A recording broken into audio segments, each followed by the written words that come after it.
we're going to be making a pair of pants, okay? In the case of what I'm sewing, we would call them shorts because I'm making a short version of it. But it's really a trouser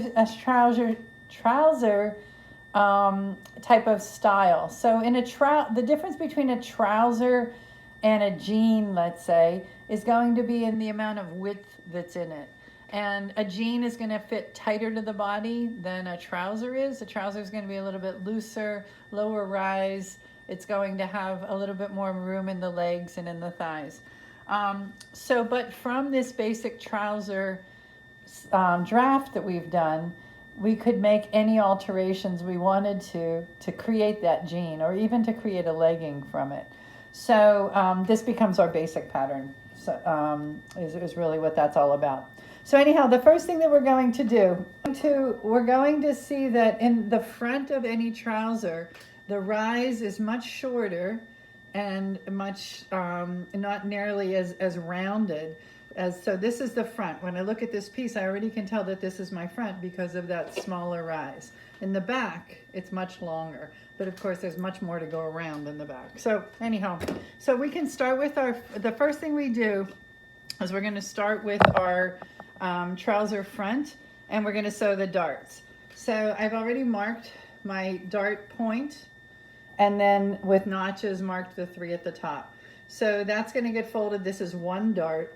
So it's going to get folded in half, and we're going to sew the darts. So just like we've done in all of our other, when we made skirts or anything else, that's sometimes the first thing that we do. So we're going to back stitch the dart like always, and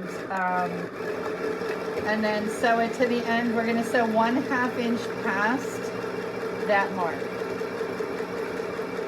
so that the mark doesn't show. So we're going to do that. So we're going to do that on all 4 panels, or all 4 pieces. So we're going to do the fronts.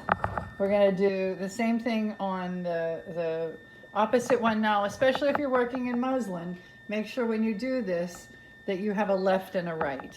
So that's going to be my one side.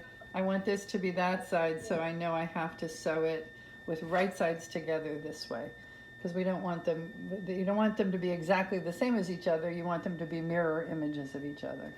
So sew your fronts and your backs.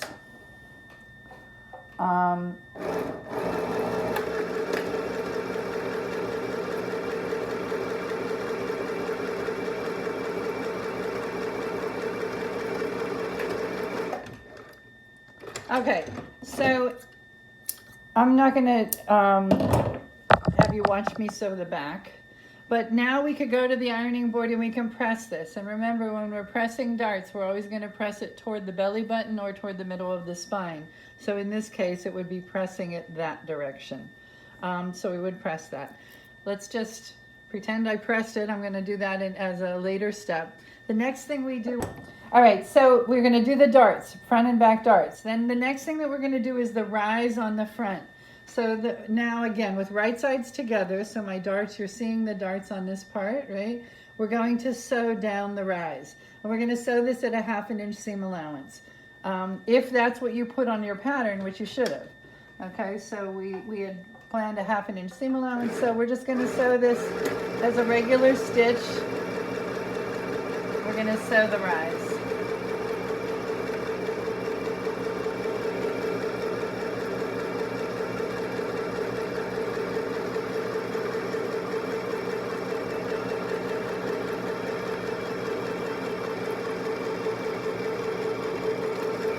And back stitch at the end. Okay, so the thing that we want to do here, if you have a serger, you would go ahead and serge the seam together at this point. If you have a serger. If you don't have a serger and you have zigzag on your sewing machine, you can go ahead and zigzag this edge together if you want. Okay, of course, if we were making a finished pair of pants or trousers, we really want those seams to be closed. So in this case, I don't have a serger here, so I would zigzag it. Okay, the next thing that we're going to do is the back rise. Let's assume that the back darts were done already. The back rise, we're going to have a zipper in the back rise. Oh, and I wanted to show you this. See, my zipper is very long. It's too long for what I would like to have in this pant. So you can see in a nylon zipper like this, if I want to make it shorter, I can. So what I do is I just stitch off back and forth. I back stitch back and forth this with the machine, because the machine can go over nylon zippers. So I went back and forth on this, and it created a new stopper. So you can see now my zipper will not go any longer than that. So in this case, I can do that, and once I have the stopper in place, I can chop off the end. The only thing, in a regular zipper, you see there's no teeth in this section, but on this one you're going to end up with a little bit of teeth there, but it's never going to show, so it doesn't really matter, because I don't want that great big long zipper going down the back. This is going to go down the center back seam, and I think it could get uncomfortable. So if you want, you can shorten your zipper. Don't go shorter than 7 inches though. So the next thing that we're going to do is we're going to prepare our back rise to be able to put the zipper in. So if you're serging or zigzagging, and this particular one, you would do them separate as 2 separate pieces, because we don't, with the zipper in there, we don't want them serged together or zigzag together. So if you were going to do that, again, that's going to be the next step. So here, to put the zipper in, we do like we have done before, where we plan that we're going to sew at a temporary stitch up into the stopping point, and then from that point on we're going to go into a regular stitch. So here I'm not going to back stitch, because this is my temporary portion. And I have a mark for where my zipper should end. And now from this point, I'm going to go into a permanent stitch, which is going to, again, 1/2 inch seam allowance the rest of the way down.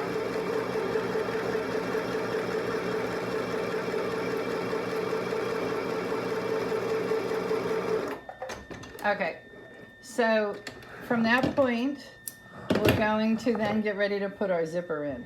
So I'm going to press this seam open, and the zipper is going to go underneath. Remember, we've done this before in our skirts. So if this seam is pressed open, then I'm going to place my zipper and get ready to sew it in. So I'm going to want to pin it like we've talked before. We're going to pin it so that the teeth are lining right up with that seam. And then I'm going to actually pin it from the front side, because that's the side I'm going to be sewing from. So put in as many pins as you need. I can pin here, actually at the bottom, if it's in below that, below the stopper, because I'm not going to be sewing in that section. So pin it, get it ready, and then if you have a zipper foot, you're going to put a zipper foot on at this point. I don't have a zipper foot, so I'm going to manage somehow with what I've got. And then I'm going to cross over and go up the other side. Now remember, at this point you might want to walk your machine over so that it can be exactly the same distance on the other side before you pivot. And then pivot nicely. Oh, I need to go over at least one more stitch. And especially since I'm working in black thread, you're really going to see it here.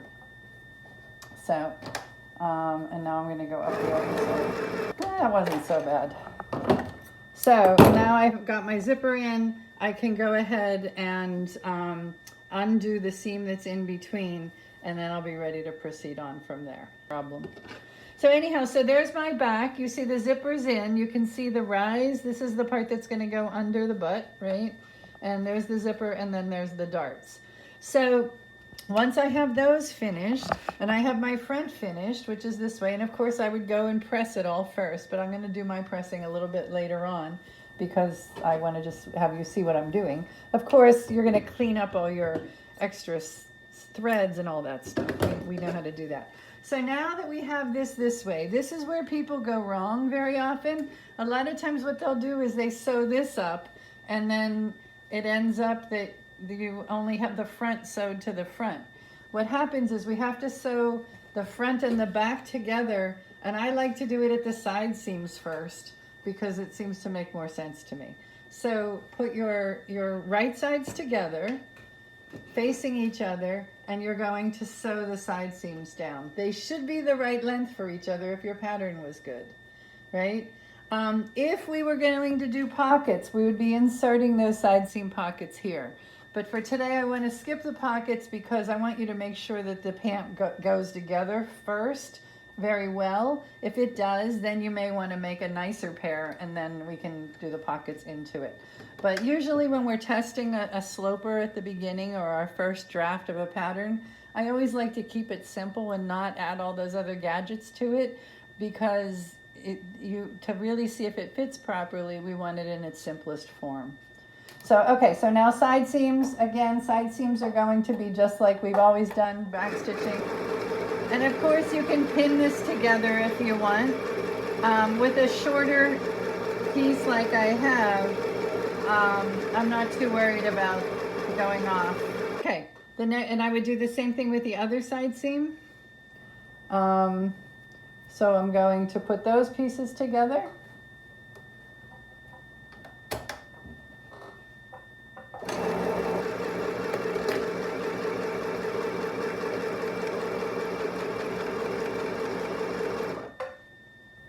You're going to notice probably that one side of your side seam may have a little bit more curve to it than the other.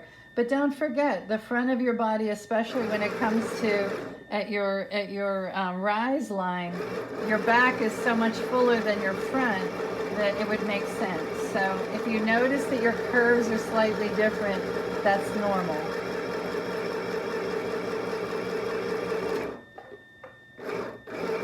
Okay, so now I have my side seams together. So if I open my piece up now and I look at it, it's like a skirt almost, right? It has the feeling of a skirt so that it goes around the body. You can imagine a body, a waist going into this space. So that's exactly what we want. So if you have this way and it's making sense, then you can do the final step of this part of the pant.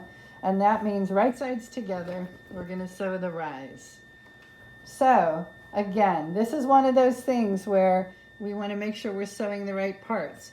We're not going to sew the bottom of the pant together. We're going to sew the rises together.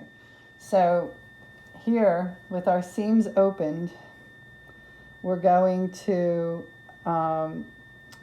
pin together so that the rise right at this point is perfectly matched up. That's the part we want to match up. That's right between your legs. We want that to be with that seam lined up perfectly.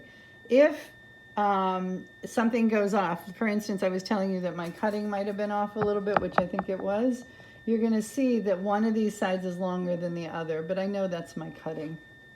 So I don't want it, I want it to be perfect at the center.